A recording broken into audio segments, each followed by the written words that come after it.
Now, the feds told us yesterday on the call that I was on that we should expect to see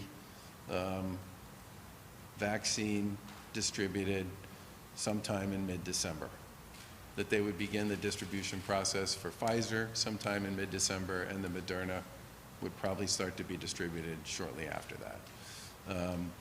AstraZeneca is still working through their clinical trials, and so is Johnson & Johnson. Beyond that, it's hard to say much more at a detail level until we actually submit our proposal, and our final proposal, I guess is a better way to put it, and we get some additional guidance from them the beginning of next week. Basically, the problem has to go away, then we can start returning to normal. I mean, that's, people are hearing the vaccine's coming, we should be able to start making plans, but basically we have to see what it does to the number.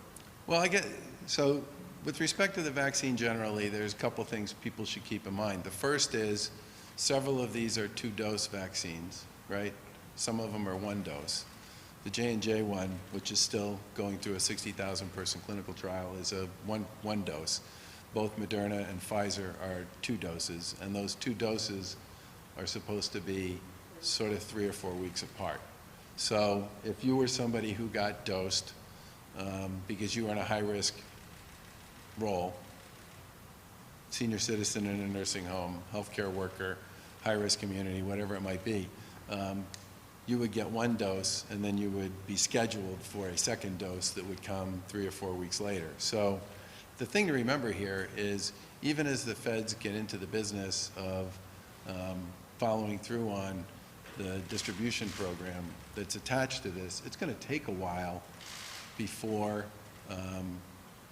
people would literally start finishing the vaccine process itself and start to generate antibodies. So the way I've thought about it is the focus early on, both here and in other places around the country, is going to be high-risk individuals to begin with, as the place people are going to go first, and that's probably going to be where most of the activity is in December, January, February, and March. That's really going to be, the focus is going to be on the people we are all the most worried about, right? Either because of what they do for work, or because of their age, or because of their physical condition, right? And then, so probably be Q2 before you get to the point where, and again, this presumes everything sort of goes the way people expect it to go.